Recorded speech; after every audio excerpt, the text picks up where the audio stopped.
이 국장님, 네. 이 검찰이 네. 김정숙 여사, 네. 여사라는 이름도 붙이기도 그렇습니다만은 예. 그동안 타지마을 관광 문제라든가 네네. 이 특혜 관광, 네. 그리고 경호원 수용 강습, 네. 그리고 사이 서창호 씨 특혜 채용, 네. 이런 문제들은 검찰이 수사를 왔고 지금 하고 있는 중 아닙니까? 네.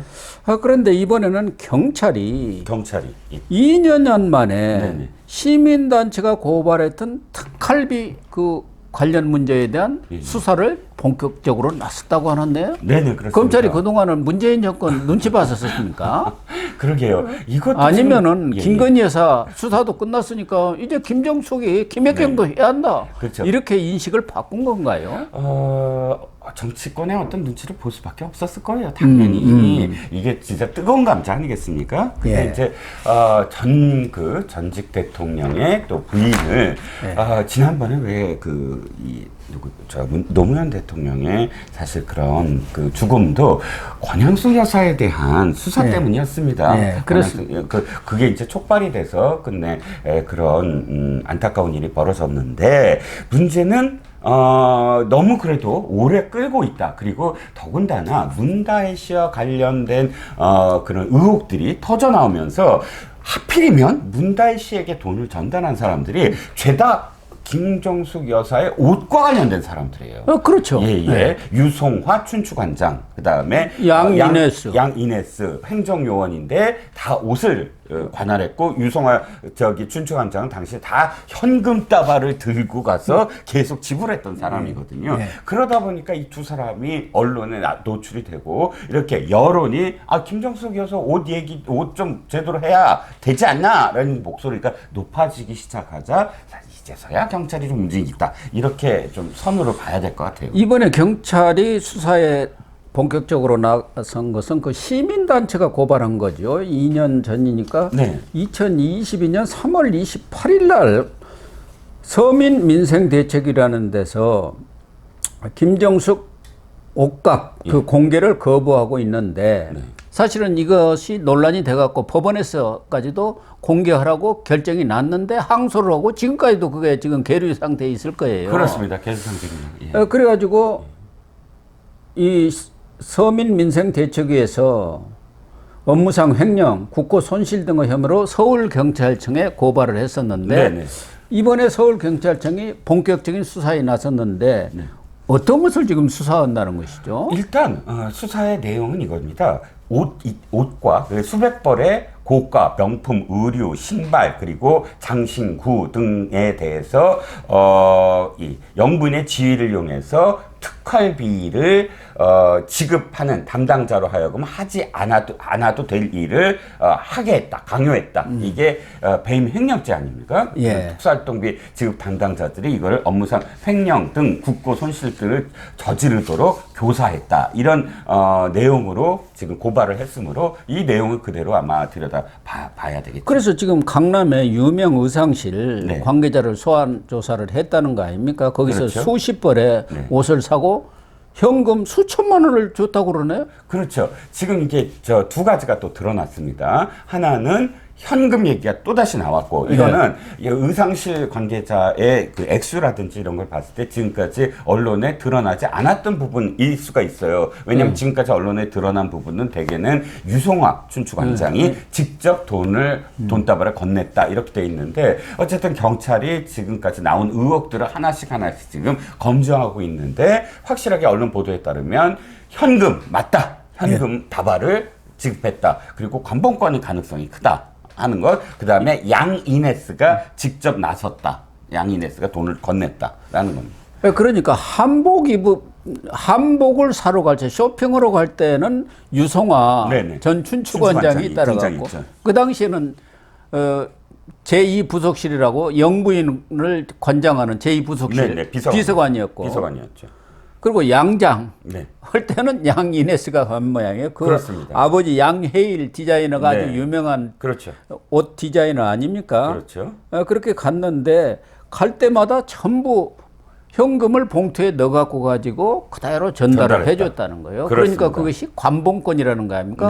관봉권은 조폐공사에서 바로 돈이 나와갖고 한국은행 그 띠지라는 거 있지 않습니까? 네네. 종이로 이렇게 탁 쌓은 거. 그렇죠. 그러니까 일반인들은 사실은 관본권을 볼 일이 없습니다. 예, 관본권은 대개는 시중은행이 받습니다. 시중은행이 받아갖고 자기 은행권 그걸로 은행 것으로 또 바꿔요. 그 띠지를 띠지를. 해서 이렇게 또 도장까지 찍죠. 직원들이 다 일일이 해서. 그러니까 이거는 왜 특활비라고 생각을 하냐면 보통 국정원 특활비나 혹은 대통령실에 들어가는 특활비 같은 경우는 그대로 경호처가 쓰거나 혹은 국정원이 써야 되니까 극비여야 됩니다. 그러니까 돈의 출처라든지 이런 거 없이 바로 한국은행에서 나온 돈을 그대로 가져가죠.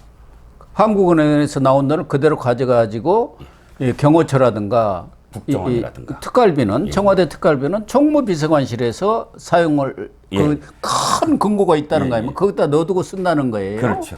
그런데 이 양인혜 씨가 사실은 이 역할로 보면은 제2부속실에 있어야 하거든요. 의상 뭐 그런 코디 하는 사람 아닙니까? 네, 맞습니다. 그런데 총무비서관실에 6급으로 특혜 채용된다면 왜 그랬겠습니까? 거기서 돈 바로 가져다가 쓰려고 그런 거 아니었겠냐. 그래서 총무비서관실이 지금 의혹을 사고 있는 거죠. 양인수가 굳이 거기에 소속돼 있는 사람이니까.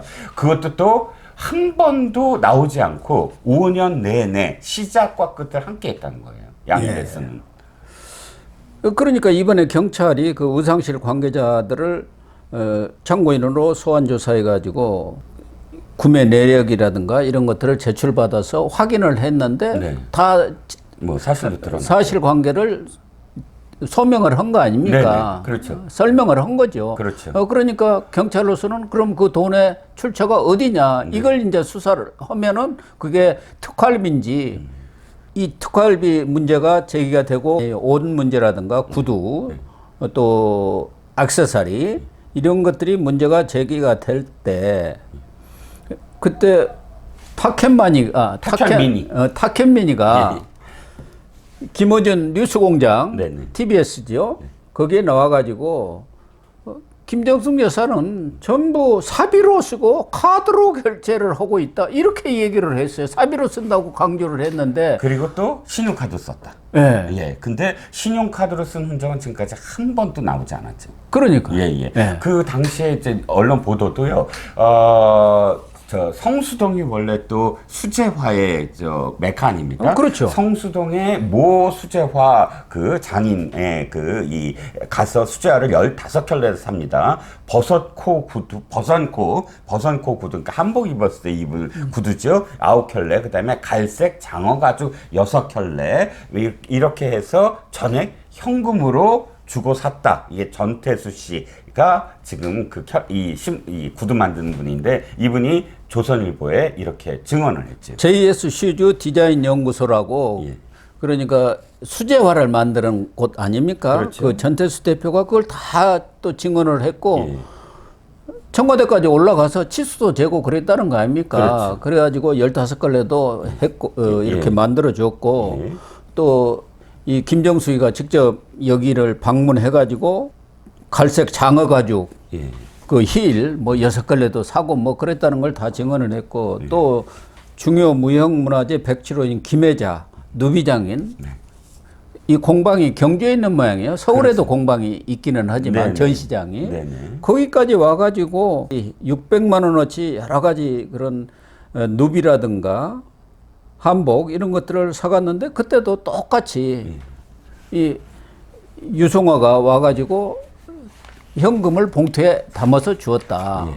그러니까 김정숙이가 서울에 있는 전시장에도 대통령 부인 되기 전에 대통령 당선 때 영부인 되기 전에는 자주 방문했는데 한 번도 산 적이 없는데 대통령 영부인 되자마자 와갖고 그렇죠. 이렇게 사갔다는 거야. 달려와서 사갔다고 하죠. 그러니까 이런 돈들이 과연 어디서 나왔느냐. 그런 문제가 있는 거 아닙니까? 출처를 밝힐 수 없는 돈이 현금이죠. 700만 원이나 되는 돈이면 사실 아무리 5만 원권이라도 부피가 장난이 아니죠. 그런데 그렇게 불편을 감수하고라도 현금으로 전달할 이유가 뭐냐는 겁니다. 더군다나 문다희가 태국에 있을 때 그 경호원 오고 6천만 원인가? 네. 그런 또 거래를 했는데 그 돈이 어디서 나왔겠느냐 그런 얘기들이 있는 거 아닙니까? 그것도 결국 특활비가 그런 쪽으로 흘러가서 이렇게 나온 것 아닌가 이렇게 보는 것 아니에요? 지금 양이네스가 소속되어 있었던 총무비서관실이 바로 특활비를 가져올 수 있는 곳이라면 특활비를 쓸 수 있는 곳은 사실 경호처입니다. 예. 하필이면 왜 경호처 직원으로부터 돈을 그 경호처 직원을 그렇게 브로커처럼 이용했느냐 돈을 그 세탁하는 어떤 방식으로 그러니까 경호처와 총무비서관실을 연결하면 또 특활비 의혹이 또 나오는 거죠.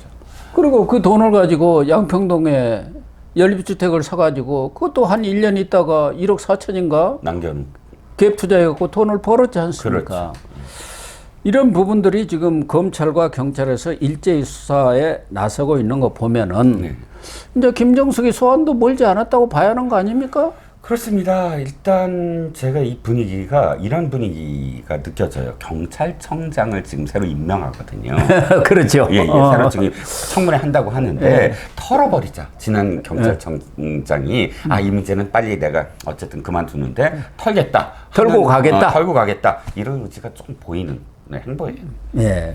그러니까 검경이 이렇게 합동으로 김정숙에 대한 수사에 들어갔기 때문에 사실은 그 서창호 씨의 특혜 취업이라든가 이스타 항공 전 오너 이상직과의 그 뒷거래 네. 이런 것들은 지금 수사가 다 돼 있는데 네. 그동안 이원석 검찰총장이 좀 미온적이었지 않습니까? 예, 맞습니다. 문재인 수사까지 넘어가면 우리가 감당하기가 좀 어려우니까 자꾸 톤다운을 시킨 건데 네네. 이창수 지금 중앙지검장에 오면서 그냥 팍팍 밀어붙이고 있는 그런 상황이에요. 네, 그래갖고 이창수 중앙지검장이 그동안 묵혀놨던 김명수 전 대법원장에 대한 수사도 지금 바로 소환 통보를 해버렸지 않습니까? 그렇죠. 중앙지검이 소환 통보를 했죠. 그래서 검찰로서도 뭐 경찰도 마찬가지입니다만 이제는 김혜경이라든가 김정숙이 부르는데 부담이 덜어진 건 아닙니까? 그렇죠. 그러니까 사실 이 양이네스와 유성화 경호처 직원이 발견된 건 아마 예상은 못했을 겁니다. 그러니까 말씀하셨듯이 서창호와 그 다음에 이상직의 어떤 관계, 그런 돈이 어떻게 흘러갔느냐를 들여다보려고 계좌를 지금 문다혜 계좌를 들여다봤더니 웬걸 양이네스가 나오고 웬걸 유성화가 나오고 경호처 직원이 나오고 그러다 보니까 청와대의 4개 부처가 지금 연관이 돼 있지 않습니까? 아니 그러니까 현지 대통령의 예. 부인을 소환 조사를 했는데 예. 뭐 장소 문제 가지고 지금 검찰 내분이 일고는 있습니다만은 네네. 어쨌든 제3의 장소든 소환 조사를 한 거 아닙니까? 그렇죠. 그러면 전직 대통령 부인 부르는데 더군다나 대통령도 아닌 전 대표 부인 부르는데 무슨 부담이 검찰이 있겠습니까? 그렇습니다. 예. 그래서 저는 김정숙 소환은 지금 초입기에 들어간 것 아닌가 이렇게 보여지고 그 다음에는 결국은 문재인 소환까지 가야 하지 않겠습니까? 가야 되겠죠. 당연히. 결국 사이 서창호 문제라든가 그 이전에 있었던 국기문란 사건, 뭐 서해 뭐 공무원 사건이라든가 이런 것은 말할 것도 없지만 서창호 특혜 취업과 관련해서 이상직과의 이러한 어떤 거래 관계가 있다든가 대가성이 있다고 한다면은 그것은 제3자 뇌물죄 아닙니까? 네. 그렇죠. 예. 그리고 문재인이 소환돼야 될 이유는 국고손실죄예요. 예. 국고손실죄는 회계 책임자가 들어가야 되는데 당연히 이 부인이 국고손실을 했다라고 한다면 문재인이 최종 책임자가 돼야 되겠죠. 사실은 진작 이런 부분에 대한 수사가 진척이 돼가지고 네. 이재명 문재인에 대한 사법 조치가 제대로 취해졌더라면은 뭐 지난 총선에 패배할 일도 없었고 그렇죠. 나라가 이런 상황까지 가지 않았을 것입니다. 그렇습니다. 윤석열 대통령을 많은 사람들이 적극적으로 지지해가고 대통령 만든 이유가 뭡니까? 그렇습니다. 그럼 그 악들을 좀 척결해 달라는 건데 그걸 못한 거 아닙니까? 그렇죠. 그러다 보니까 이원석 검찰총장에 대한 비판의 목소리도 지금 커지고 있는 그런 상황이죠. 그렇죠. 너무 좌고우면했다라는 예. 거죠.